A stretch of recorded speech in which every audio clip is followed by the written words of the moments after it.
أعوذ بالله من الشيطان الرجيم بسم اللہ الرحمن الرحیم۔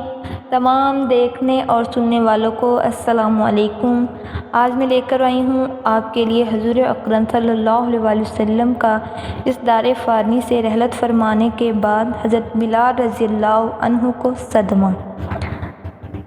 نبی کریم صلی اللہ علیہ وسلم کا اس دنیا سے جانے کے بعد جو صدمہ حضرت بلال رضی اللہ عنہ کو لگا، ان کا واقعہ میں آج آپ کو بتاؤں گی۔ حضور اکرم صلی اللہ علیہ وسلم نے جب 11 ہجری کو اس دار فانی سے رحلت فرمائی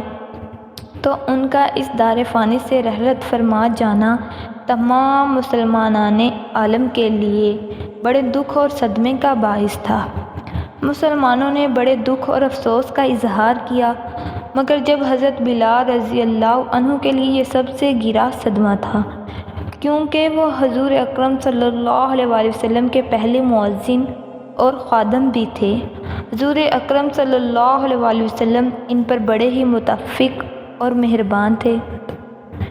طبرانی نے عبداللہ بن عمر رضی اللہ عنہ اور عمارہ رضی اللہ عنہ سے روایت کی ہے کہ رسول اللہ صلی اللہ علیہ وسلم کی وفات کے بعد حضرت بلال رضی اللہ عنہ نے خلیفۃ الرسول اللہ صلی اللہ علیہ وسلم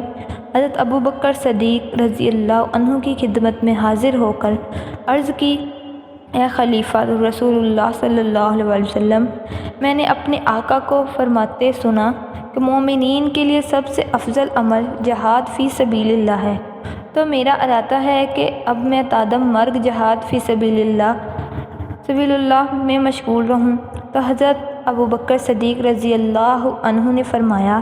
اے بلال رضی اللہ عنہ، میں تمہیں خدا کا واسطہ دیتا ہوں اور اپنی حرمت اور حقوق کی قسم دے کر کہتا ہوں کہ میری عمر زیادہ ہو چکی ہے اور میرے قوہ کمزور ہو چکے ہیں اور میری وفات بھی قریب ہے،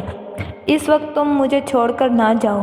حضرت بلال رضی اللہ عنہ نے حضرت ابو بکر صدیق رضی اللہ عنہ کی بات مان لی اور مدینہ منورہ میں ہی ٹھہرے رہے، اور جب تک حضرت ابو بکر صدیق خلیفۃ الرسول اللہ رہے ان کی اطاعت و تعمیل میں وقت گزار دیا۔ اس کے بعد انہوں نے بڑے معرکوں میں حصہ لینا شروع کر دیا، جہاں انہوں نے اپنی شجاعت و بہادری کے دل کھول کر جوہر دکھائے۔ ان کو شہادت نصیب نہ ہوئی، کیونکہ شہادت ان کے مقدر میں ہی اللہ تعالیٰ نے نہ لکھی تھی۔ انہوں نے 20 ہجری میں اپنی جان مالک حقیقی کے سپرد کر دی۔ یہ تھا حضرت بلال رضی اللہ عنہ کا صدمہ، اس کا واقعہ، اور اپنی میں تمام ویڈیو میں نیکسٹ آنے والی ویڈیو میں حضرت بلال رضی اللہ عنہ کے بارے میں اور بھی بہت کچھ بتاؤں گی، اور خداوند تعالیٰ اس وقت کے تافیل ہمیں دین اسلام پر ثابت قدم رکھے اور کلمہ اسلام کو اور بلند فرمائے، اور ہمیں نبی کریم صلی اللہ علیہ وسلم سے محبت کرنے والوں میں بنائے، آمین۔ اب تک کے لیے اللہ حافظ۔ جن لوگوں نے ابھی تک ہمارے چینل کو سبسکرائب نہیں کیا وہ ابھی سبسکرائب کریں اور ساتھ بیل آئکن پر بھی کلک کر کے ہماری لیٹسٹ ویڈیو کے بارے میں اپڈیٹ جانیں۔